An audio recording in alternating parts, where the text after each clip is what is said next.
ഉച്ചന വലിയൊരു പേര കാണുന്നുണ്ട്. ഇവിടെ ഒന്ന് കയറി വെക്കാം. ഇവിടെ നിന്ന് ഒരു 10 റുപ്യ കിട്ടിയാൽ മതിയായിരുന്നു. ഓരോരുത്തർ വലിയ വലിയ ബംഗ്ലാവ് ഇങ്ങനെ കയറ്റിടാനല്ലാതെ പാവങ്ങൾക്ക് ഒന്നും ഒരു 10 പൈസ കൊടുക്കൂല. എന്തായാലും ഇവിടെ ആളുണ്ടോ നോക്കാം. ഇതൊന്ന് കിട്ടിയാൽ മതിയായിരുന്നു.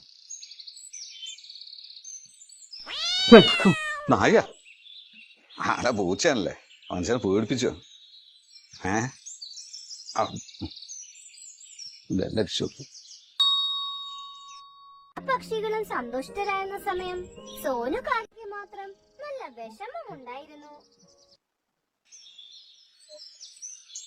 ഇവിടെ ഒരു മനുഷ്യന് കാണുന്നില്ലല്ലോ. ആരും ഇല്ലേ?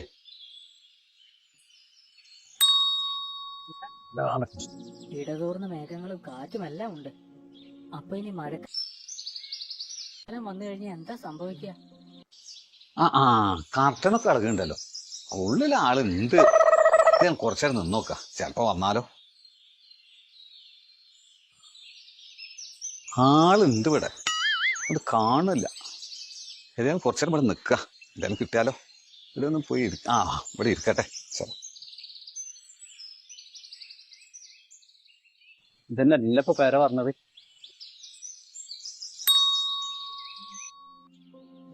ഈ ചങ്ങായി ഇതുവരെയായിട്ട് പോയിട്ടില്ലേ? മനസ്സിനൊരു പണി എടുക്കാൻ ആയിക്കോല പണ്ടറടക്കം.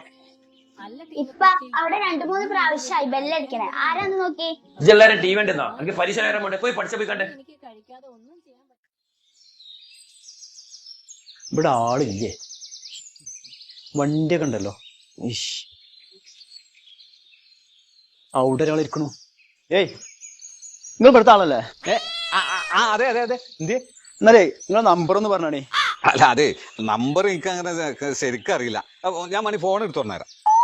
അല്ല വേണ്ടേ, നോക്കി ഇതന്നെ നിങ്ങൾ നമ്പർ നോക്കി. ഇതന്നെ ഇതന്നെ ഈ നമ്പർ തന്നെ. എന്ത് നിങ്ങൾക്ക് ഒരു 10 റുപ്യ അയച്ചിനെ തന്നെ? എന്നാ തന്നാൽ നോക്കിക്കാളിട്ടാ.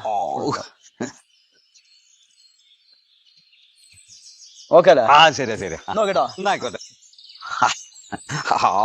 കാഴ്ചയിലായി.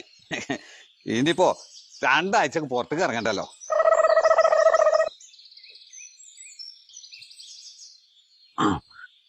ആളൗത്തുണ്ടായിട്ടും പുറത്തേക്ക് ഇറങ്ങാതെ നിൽക്ക. 10 റുപ്യ തരണ്ടേന്ന് വിചാരിച്ചിട്ട് ഇപ്പൊ അവന് 10,000 പോയത്.